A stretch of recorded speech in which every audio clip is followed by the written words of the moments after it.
Welcome to Mad About Podcast. I'm Maddy Alexander-Grout, and this is the podcast where we get mad about stuff, whether it's money, it's business, it's neurodiversity, it's identity.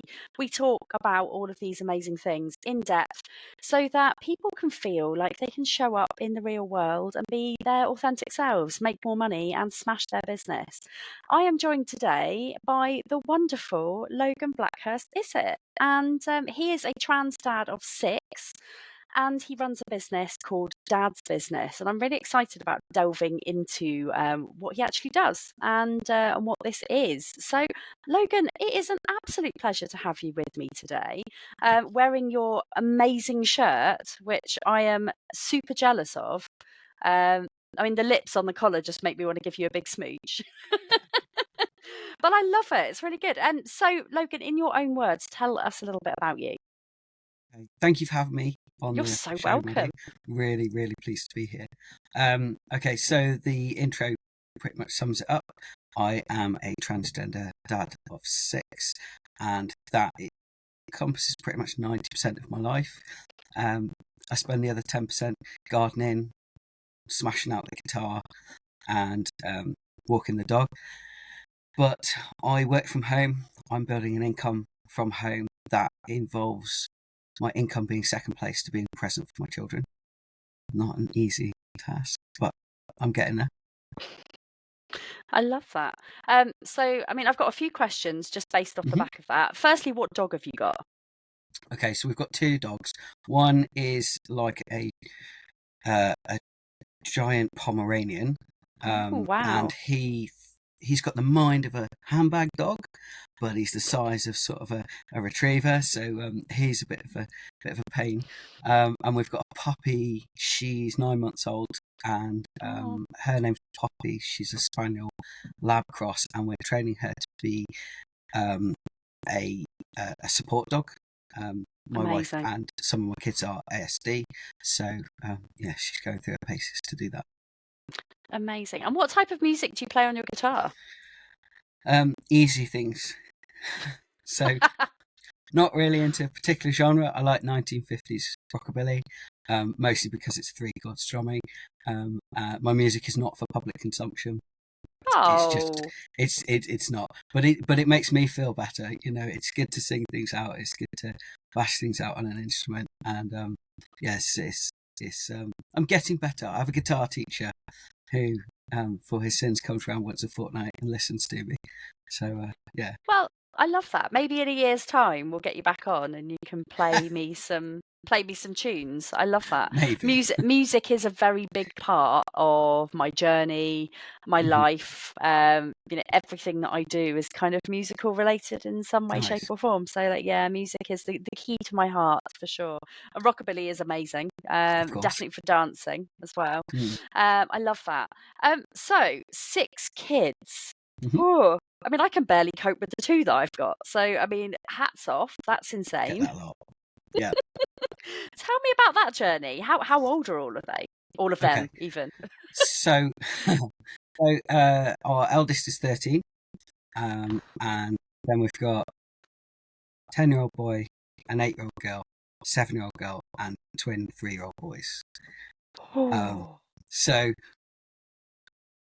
we went for 5 and got a lucky baby, bonus. got a bonus baby, yeah. But yeah, I mean, we were lucky to have one. When the first one came along and they were awesome, we carried on. You know, we always planned to have a big family, and we're very, very fortunate that we've managed to do that. That's just like, I mean, I can't imagine the chaos that must be, especially as they're all in school still. I mean, like, and some of them neurodivergent as well. That must be quite a hard thing to have to manage. Yeah, so some of them are in school because they're in specialist provision. The youngest ones are not in school. We've elected to home ed them because And how's that going? it's great. It's wonderful. I wish we'd been as confident as we are now. You know, 9 years ago when our eldest was starting school, and we probably would have decided to pull her as well. But yeah, so some are home ed, some are in school. And it's great fun. I love the home ed journey because everything is a learning opportunity. I love that. You have more willpower than me. It's like during COVID when they said, you must home educate. I was like, fuck no, I'm totally not going to home educate. I'm going to take my kids to the beach and like to the park and that's it. No. Yeah, I mean, I completely agree. During COVID, we didn't home ed at all. We tried to replicate school for about half an hour, and I'm not a done. teacher. No, and it's different. You know, everybody was very, very on edge at the time. You know, we were quite stressed, weren't we? So yeah, we spent 6 months in the garden, Yeah. just doing our thing. But yeah, home ed is awesome. Once you get around the idea that if you can bash out the English and maths, the core stuff, and we use software for that gamifies Okay. the whole thing. Yeah. Everything else is child led. So I mean, my wife took one of them away for a week 2 weeks ago to do some home ed by the beach, Nice. because she could, and it was part of learning, and it was awesome. So she learned all about different crabs and shells and rock pools and what lives on our Welsh coast, and it was all very practical. I love that. And I think as well, when you're home educating, there are things that you can teach your kids. Like, I mean, money being one of them, Yep. because they don't teach that in schools. You can teach your kids about identity and gender and all of the things that like they really fucking fail to do massively in school. Like it's, Yeah. I mean, they are getting better, and there are some really amazing people out there. I mean, G. Sabini Roberts is absolutely flying that flag, Mm-hmm. and they are just absolutely amazing when it comes to going out and educating schools about things like this. But you know, it's nice to be able to have that first-hand experience where you can actually teach the kids in a way that you want them to learn so that they Yeah. can grow up to be accepting and, you know, decent human beings, which I really like. That's a good thing. It's really interesting that you say that and tie it to school, because it's really noticeable that once they sort of hit that year one thing, where they're properly learning, that's Mm. when we have found that we get the kickback around. That's a boy's colour. That's a girl's toy. You know, and you know, boys can do this and girls can do that. And obviously, we fought very hard and gone, that's ridiculous. That's not something that our kids now believe. But there's a period of time of adjustment where they sort of absorb all this rubbish from their peers. Yeah. And it is around that school age, that school starting time, when they start to give them that identity of you're a boy and you're a girl, and this is what a girl does and this is what a boy does. So yeah, without that, I think it's much easier to dispel those gender myths.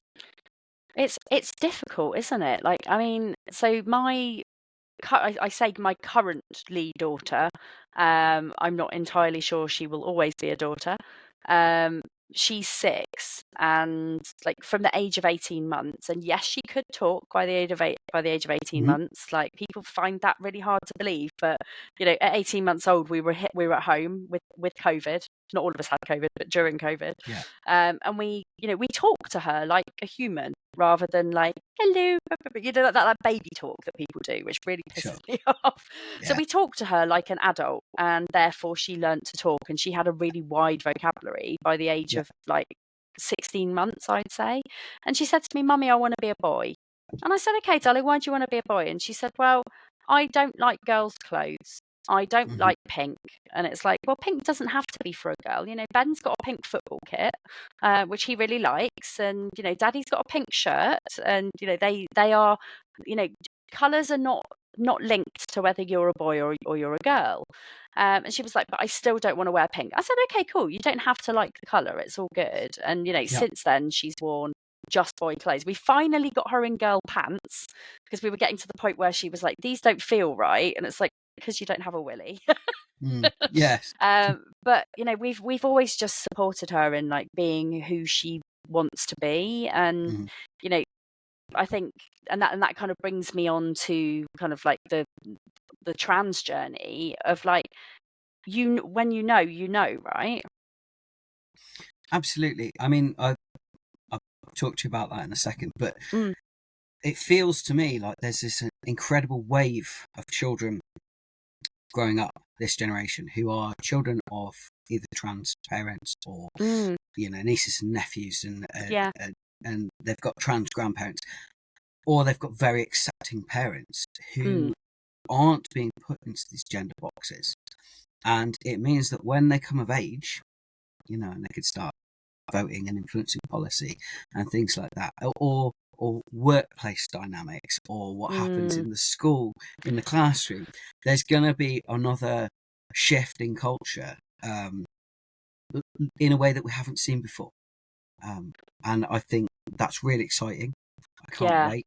I think we saw the same thing about 20 years ago, where children of openly gay people, Mm, lesbian mummies and gay daddies, there was lots of children like that being born who grew up with completely accepting households, and they did change society. They did change the world that we lived yeah. in. You can see that in the policies that we had, the laws that came into effect. Um, Things are a bit tricky right now. I Mm, won't they pretend they're are. not. But I do think there's a change coming, regardless of what happens in the next few years, which is I great. hope so. Yeah, I mean, unless I think so. reform get in, and then we're absolutely fucked. Like all of us, we're all doomed, Yes, which and is I terrifying. don't think it matter if you're trans or not at that point.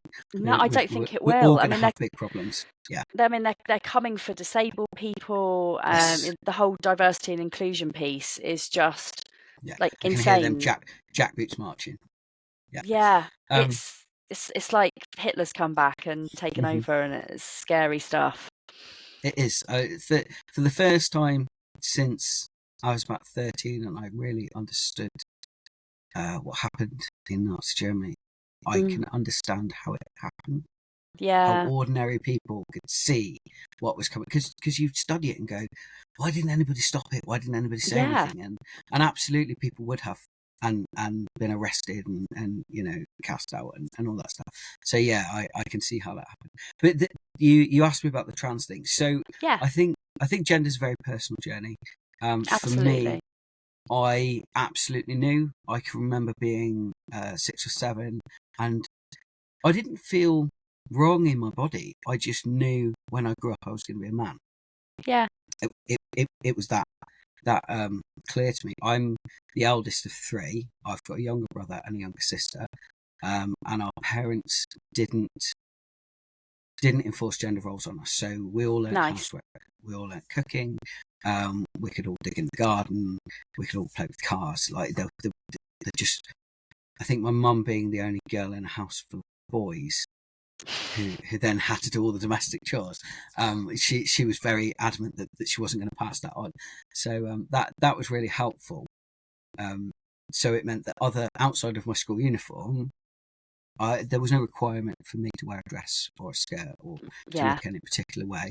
Um, and I did, I sort of got to my first puberty, and I experimented with all that makeup, and put my hair up, and traditional women's clothes, and it just didn't feel right. It didn't work for me. No. But I think we all spend our teenage years trying to work out who we are, and Oh, I was what's a going goth on, when I don't was a we? teenager. Yeah, we were discussing my 13-year-old's fashion senses, and I said to my wife, look, when I was 16, I used to go out in public, and I would wear a shirt, and then I would wear like this rubbery black coat on top, which I thought looked amazing. Who knows?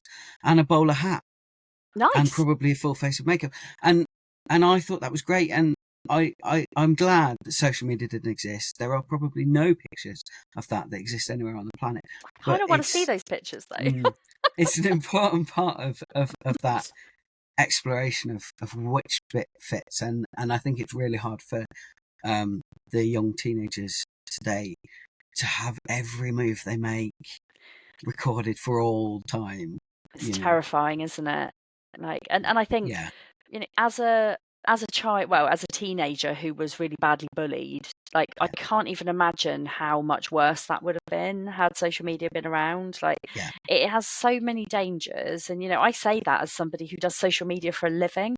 Yeah. I fucking hate it. I think it's a Yeah. really dangerous, poisonous place at times. I think Yeah. this whole Snapchat thing is Perfect scary. example.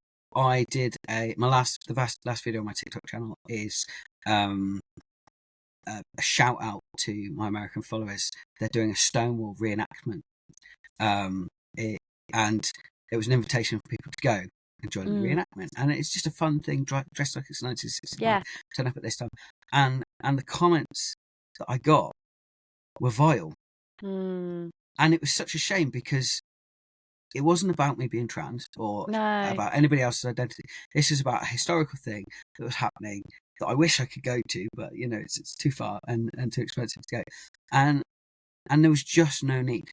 There was no need to stop and be that horrible. Now I'm not bothered. People are going to be, if you put yourself out there publicly, you accept that a certain percentage of people are going to be mean. But in the same breath, my 13-year-old doesn't have access to social media at all.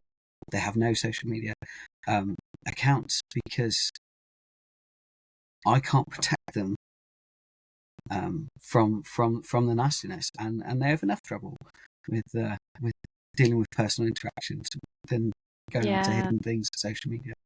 I mean, it's really hard for neurodivergents when it comes to things like rejection sensitivity dysphoria and making friends and like actually managing your executive function to the point where actually social media can be a really good distraction, but it's also something which is it has the ability to send people into complete spirals, and we don't want that for our kids. I'm almost hoping that by the time my kids are old enough to be able to have social media, that something has changed there and it's more regulated. Because at the moment, I mean, my little boy, he's 9, and he's like, "Mummy, can I go on TikTok?" And I'm like, "Absolutely not! Like, not a chance!" Like, TikTok is actually a very very vile place at times. It's not nice. I don't know if you can still hear me. My internet's saying it's unstable. Damn it. Oh no. This is never good. I can hear you. Oh, you're back. Yep, I'm back. I think I'm back. You're Can back. you hear me? Yes. Yeah, Did I go went. away? Yeah, I went a little bit there. My internet decided to be unstable. I'm like, normally the reason why my internet is unstable is because all of my children are playing games and like doing things, but there is nobody in my house other than me. Thank you, Sky Broadband. That's a shame. Yeah. It's a pain. So there might have been a little gap there. We'll edit that out. But we were just saying about the dangers of social media and like how I'm really hoping that when my kids are older, there is like some form of filter or something which we can use that will make it better for them to exist there. Yeah, I'm really hoping so. I mean, we watched this awful documentary, I think it was a Netflix thing, about a guy who was in 3 messages he managed to get young girls on the hook, and because he had pictures of them that they knew would ruin their lives, he then had leverage, so he could get them to do whatever they wanted. And it's awful, and having these conversations with our 13-year-old to say it's not just a no, but this is why we say no. This is why in Australia you've got to be 16. There's a bill pushing through at the moment to make it more regulated, to make it so that young people can't have access to social media. YouTube themselves recommend you don't have an account before you're 13. YouTube is horrendous. Like the amount of times that my kids are watching it and I'll come in and I'll hear something and I'll be like, "Mate, that is not appropriate. Turn that off now." And it's like all of their friends are on it, so they feel like they have to be, and it's just like, honestly, I hate it. I'm quite happy to be the dinosaur parent. We had YouTube for our now 10-year-old because his attention span is like 3 seconds, so he'd watch stuff and he'd go off kilter so quickly that he ended up watching some really inappropriate stuff. So we banned YouTube. We blocked it. It's blocked on every device in the house except the main living room TV, because it's just so easy to accidentally watch something And it's not because they're seeking this content out. It's because the thumbnail looks really interesting. So like, yeah, I'll watch that. Yeah, it is a very, very dangerous place is YouTube. I feel like I think it's dangerous for adults even. But it's also like, why are you watching the same old shit? It's like people blowing up slime, or like watching other people gaming. It's like, just game yourself. Like, watching people eat is the one I don't understand. Ben showed me a video yesterday. He was like, "Mummy, look at these funny toddlers. They're saying funny things." And to be fair, it was a funny video, but like that was a week ago. And then yesterday, he was like, "Mummy, look at this funny video of toddlers." I'm like, "You showed it to me last week. How do you not remember something you've shown me like a week ago?" It's like, oh man, alive, crazy. I talk about the regulation aspect because I say like anyone can put a video on YouTube, but if it's on TV, there are at least some basic standards that they have to adhere to. So I'm not very popular for that decision, but no. Well, I'm going to ask you, because we've had a very long introduction and some very interesting conversations already. The question that I ask everybody that comes on this podcast, Logan, what is your money story? Okay, so I had a minute or two to think about this, and essentially it's learning that it's not the root of happiness. So true. I grew up my dad was a Marine, so I grew up on married quarters, which is like growing up in the 1950s. It's a little village full of wives. I mean, in the 80s, it was a little village full of wives and children. Everybody who was growing up could tell you off, and there were eyes everywhere. Like Handmaid's Tale. Pretty much, yeah. But it scary. It was as a child, it was a lovely place to be because you could knock on any door. It was safe, yeah. Right? Nobody could come into the married quarters. Nobody could come onto the estate who didn't come through a security barrier, so we were safe. We could go out and play. And that was nice. And then my dad came out of the forces and he retrained, and we hit Civvy Street, as they say. And we always had enough money, but there was never loads. Right, so we would have day trips, and we would have holidays, which would involve visiting family in France. My granddad had a house in France. He was a builder. He used to flip properties, nice. Which was a thing in the 90s. So we would go and stay in whichever house he currently had. So childhood was full of lovely memories that were made, but there wasn't like masses of money, right? So. And I was brought up with the ideology that you work hard, you go to school, you get your qualifications, you get a decent job, then you can have enough money to have a decent house, to have a family, right? That very rigid thing, and very 80s, isn't it? I think very 80s. Yeah. And I did. I left school with loads of qualifications, and I put myself through college. I left home at 16 because I needed to go and explore the world without worrying about upsetting anybody. So with my mum's blessing, I left the house at 16, and I put myself through college, and I put myself through uni, and I worked really hard. I was a youth worker for 10 years, and it just wasn't what I thought it was going to be. When you get there and you're earning money and you got a bit more money at the end of the month, and once you've paid everything, and you can sort of save up for holidays, and that was lovely, but there was still something missing. I met my now wife, and very quickly we realised that we were made for each other, and that we wanted a family together, and we wanted lots of kids. So we started that journey, and then we moved cities, so the kids started coming along, and I had to start again, like with work,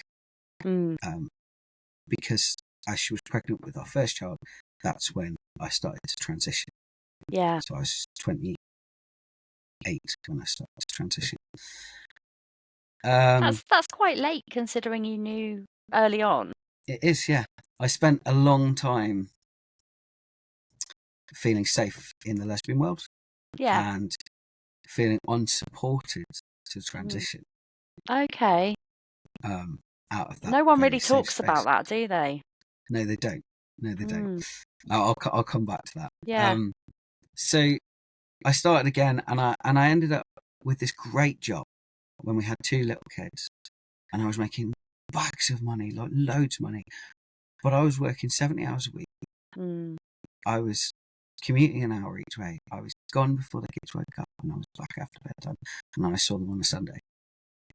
And I did that job for about 2 years, and I realised that I was missing everything. Not just little bits, not just here and now. I missed everything. Every like first days of nursery. You know, I was getting videos and phone calls, and my wife would tell me stories, but I wasn't there. So I that was my first sort of jolt into the money isn't the source of happiness thing. So I switched jobs and dropped a load of money working just down the road, normal hours, and that was much, much better. Yeah. And then unfortunately that company went belly up on the Ugh. 31st of January 2020. So when COVID hit, I was unemployed. Oh shit. And I was never happier. I spent 6 months in the garden with the kids and my Yeah. wife, and it's still is the happiest period of my entire life, because all I did was get Aw. up and do family stuff. So that's when it hit home. Like, whatever I did now to make money, I had to do it inside the house. I Yeah. had to build a business from inside my house where I could support my family and be present. So that is my money story. I love that. So what made you decide to do what you do now then? Like, what was the idea process behind it? Okay, so I started with social media management because I was doing that in my previous job, and there's a low barrier of entry, let's be honest. So I did that for a while, and then it occurred to me that I'm the dad of 6 kids, and some of them have got issues.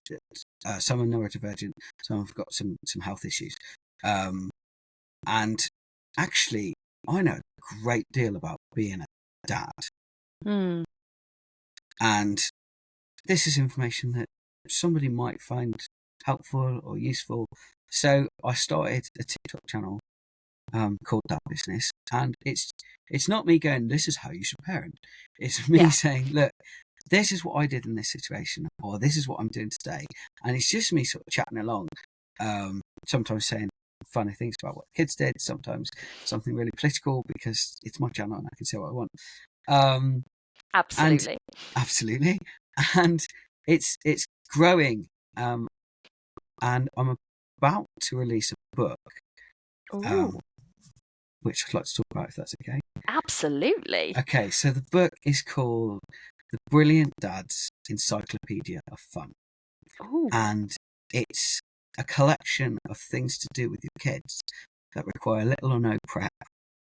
So you can basically get the book, pick a page, that one, and do it there and then. Love that. So many dads, they're strapped for energy because they're working, or they're strapped for time because they're working, or both, or they don't see their kids very often because of custody arrangements, or because they're in the forces and they only come home once every 3 months.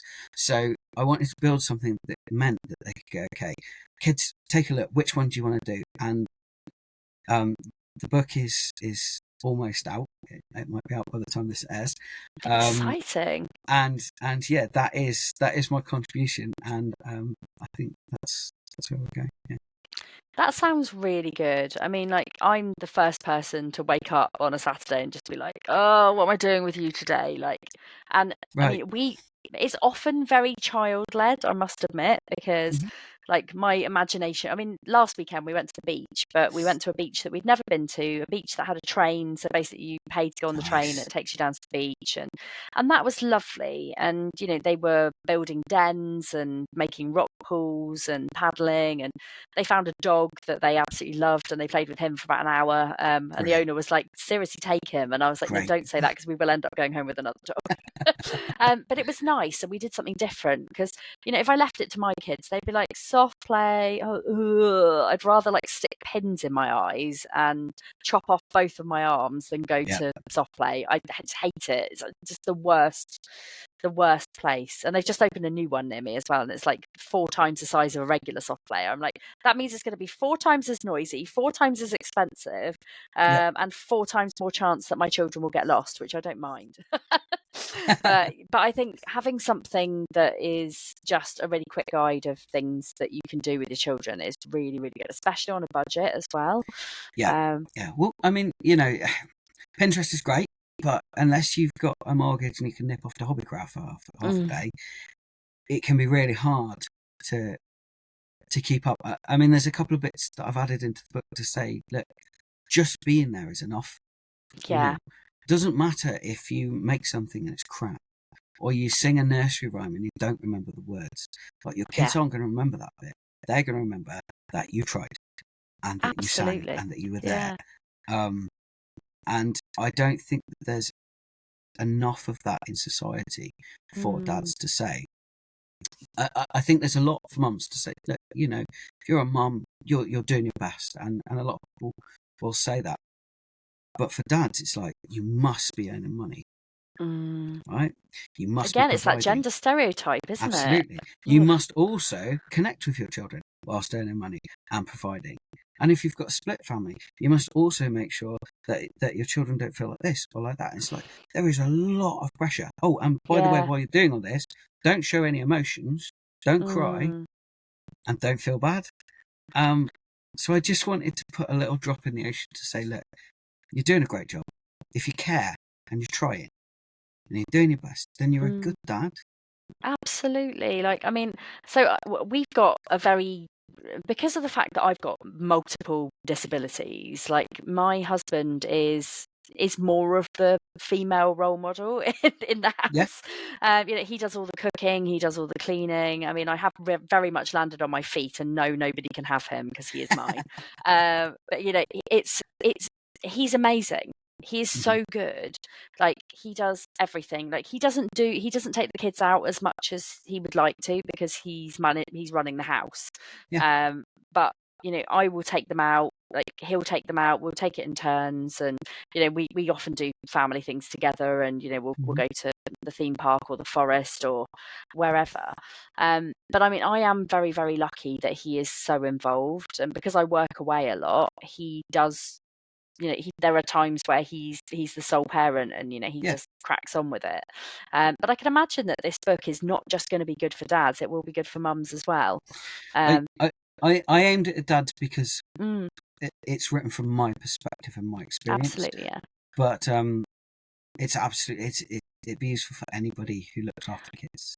And I think as well, like, sometimes as mums we can be a bit blinkered in our views of roles, and I think actually it will be a very important book for mums to read to kind of get the dad's perspective a little bit, because I can imagine that there are lots of dads who probably feel the same way as you as well, and that's really important. I mean, I think so. I mean, I think there's a lot of dads out there who have the desire to connect with their kids more, but they don't have the resources, you know, and they're not encouraged to do so.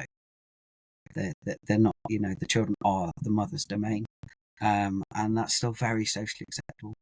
I'm happy for them to not be my domain at all. You know, like I'm like, I gave birth to them. Like, is that not enough? Like, but that's still quite rare, though, Maddy. Yeah, you know, I mean, don't get me wrong. I absolutely love my kids. I love spending time with them. We do lots and lots of things together. I'm not one of those mums that I've never been particularly good at like sitting down and playing with kids. I mean, Harriet asked me to do Lego with her yesterday, and I'm like, it's like literally my worst nightmare. It's like following instructions and building something. My ADHD goes, like, just don't want to do it. But give me some cardboard, give me some art supplies, and I'm all over that shit. During the pandemic, my favourite thing that I did, we made a car park out of pizza boxes. Nice. And it was so cool. It had 4 different levels and ramps, and like, you know, because we've got loads of old cars, and like we just we played with it for hours and hours and hours, and it finally died. And then we were like, hey, let's just make another one, because like this is the cheapest toy we've ever had. And it was hours and hours and hours of entertainment, and it's so much fun. And I think from a money saving perspective, from a actually utilizing the stuff that you've got in your house, like my kids love doing things like rock painting and making collages out of seashells, and all of the kind of the artistic things. I think neurodivergent kids are often quite artistic. Not autistic, I mean, obviously that goes without saying, but the artistic and creative side of children really comes out, and that does save a lot of money, I think. Absolutely. It can be really hard to think about what to do, whereas once you sort of get going, that thing of masking tape and a pile of cardboard, it's like, yeah, actually, well, that didn't work very well. What happened there? We have lost Logan. Logan has just left the building, and mid-sentence, so I don't think I did anything wrong. I'm going to carry on talking because I expect he's going to come back. We've had a very, very ups and down morning. I mean, today I spilt this bottle of Dr. Pepper all over my carpet, my beige carpet. I tried to buy my Isle of Wight tickets this morning, and that didn't work very well either, because somebody had cleared out the balance on my tickets, my gift cards. Weird, I know. I'm hoping that he's going to come back anyway. But we're having a lovely chat. Like, Logan is a very inspiring person. As a dad of 6, I can't believe that 6 children. Wow. And all under the age of 13 as well. That is absolutely insane. But yeah, I feel like that deserves a medal. But his book, really excited about that. That's going to be a really, really interesting read. Talking of books, if you have ADHD or you're autistic and you struggle with your money, check out my new book, Mad About Money. It is a non-boring book about how to manage your life and finances when you've got ADHD. It's my story. It is very raw. It's very vulnerable. It's very real. It is something that I think a lot of people will use to help their brains. I wrote it from my perspective of being a late diagnosed neurodivergent. I was 37 when I got my diagnosis for ADHD and autism at the same time. And I really, really had no idea what was going on with my brain. But the more I unmask, the more I learn about my brain, the more I find it easier to function. So, big advice there for anybody who's got neurodivergent presenting things going on. Make sure that you learn about your condition. Make sure that you learn. I mean, it's not really a condition. Condition's a shit word to use, really. Learn about your brain. Learn about your brain and how it shows up for you. Learn about how you are showing up in the world, because if you don't understand your brain, you are never going to be able to help yourself with your money, with all the things that are going on in your life. So read this book. Amazon Prime Day is coming soon. It might even be on offer, but it's £13.19 on Amazon. You can get it in good bookshops. There is going to be an audio version coming at some point, but not for a while, because it is a very accessible book.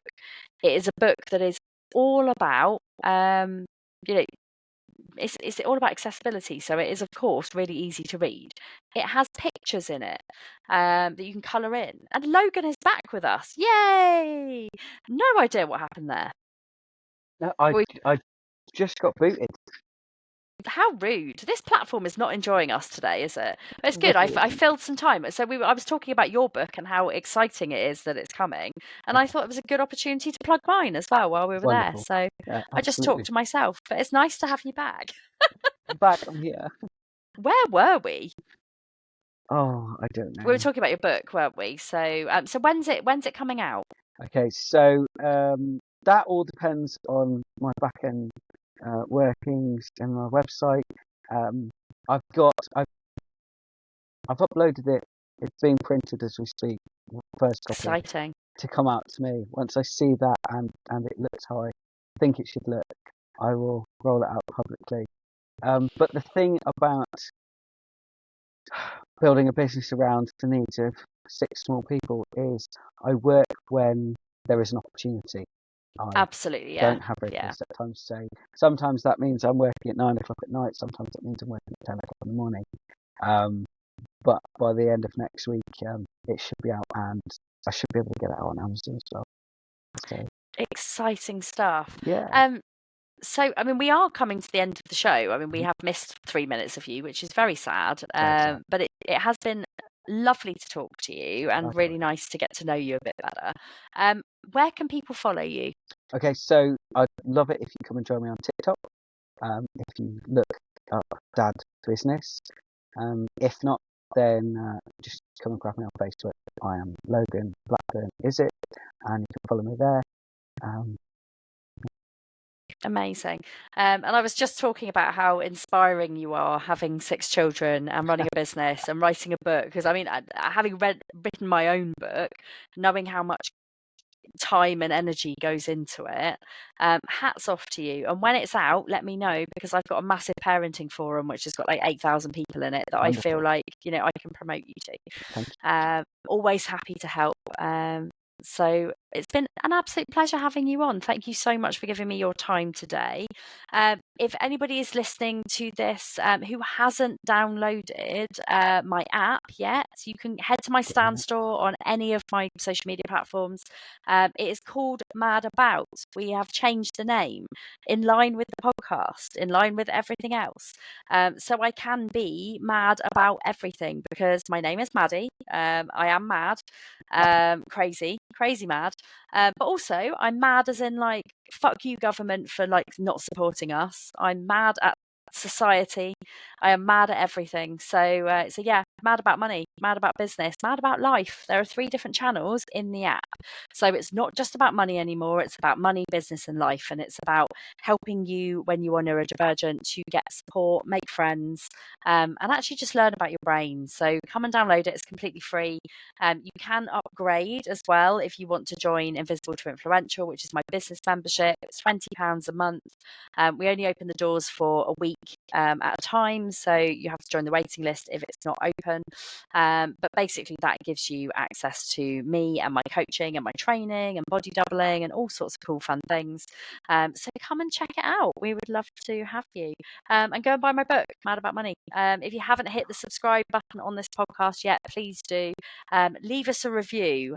Logan's disappeared again, but it was lovely to have him. So yeah, I will catch you next time. You can follow me on Instagram, Maddy Talks Money, or on TikTok, Mad About Money Official. And yeah, I will see you another day next week. Remember that there are 2 podcast episodes that come out now every single week. One is a money focused one is a business focused one. And yeah, I will see you next time. Have a good one.